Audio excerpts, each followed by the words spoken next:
Okay, question 8. We've got questions about density. And we've got a small piece of copper. That's it there. Oops, that's it there. And a student wants to determine the density.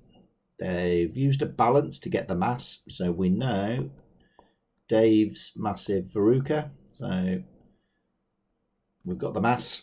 Explain how the student could measure the volume. So there's two different ways you could answer this. In my modelled one, I'm going to go for the more complicated one, so at least you get to practice that.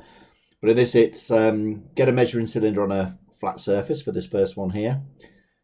Then fill it to a certain point with water. So we can see that there, and I'll call that the start. Make sure it's on a level surface. Fully submerge the object, so I know that's a rock, but that'd be our copper pipe. Measure the volume afterwards, subtract them, that's the volume. Or, just because it does come up in the exams explicitly, is we could use a displacement can. So there's the displacement can there. We estimate the measuring cylinder that we want. So there's the measuring cylinder. So it's going to be roughly the volume of that pipe and enable us to fit us. And the steps are, we fill a displacement can, let it overflow on a level surface. Then we fully submerge the pipe. We've already estimated the volume, so that then goes in and we measure the volume off. So there's two different ways. One using just a straight measuring cylinder and the difference in volume before and after we submerge it. Or the other one, submerge it in a displacement in the can and then collect it. And it's just things like making sure that it's on a level surface. Make sure your eye's level with it. So estimate the volume, choose the right measuring cylinder. Fill a displacement can with water on a level surface. Fully submerge the pipe and then collect the displaced water in the measuring cylinder.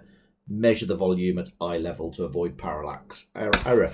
That does come up on the exam, so that's just the idea that if I've got a measuring cylinder, there's the meniscus, I make sure that my eye is level for an accurate reading, because if my eye was low, I would overestimate it. If my eye was above, I'd underestimate it. And this idea of your eye position is parallax error.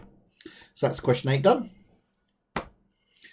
Next one, given the mass, we're given the volume, and it wants to know the density. So we know Dave's massive verruca. Remember, we use that for density, rho.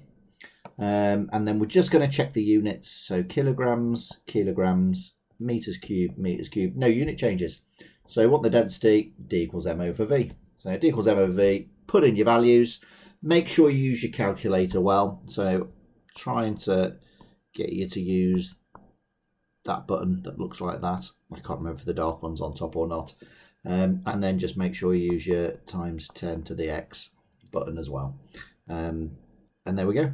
And you know you've done it right in your calculator if you practice that now, and you get that answer there. Right, next one, really long question here. A student wants to determine the specific heat capacity of copper. So that's C.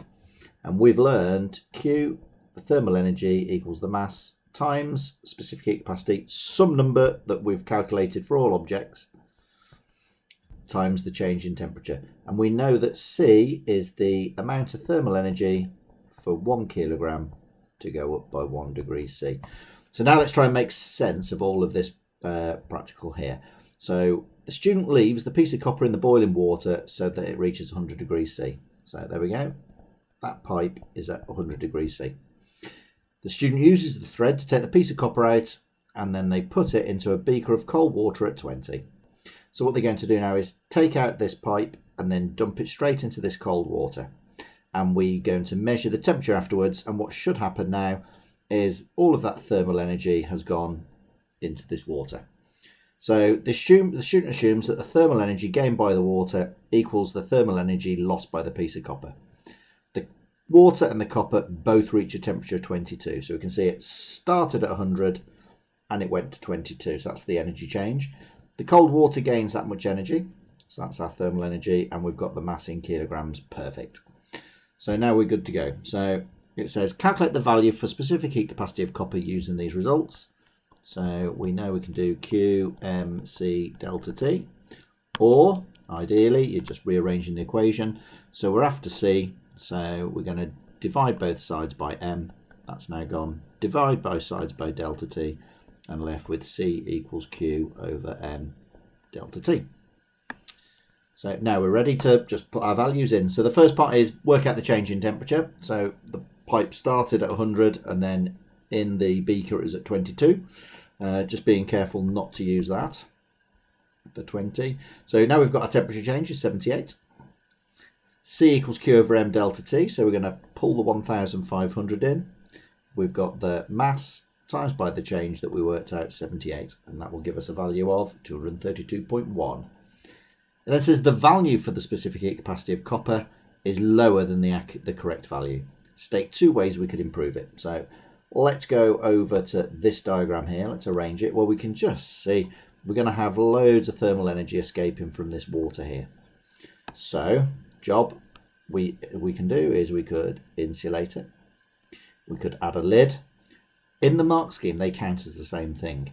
But the other one is, how do we know that this water temperature is correct? Is it completely homogeneous?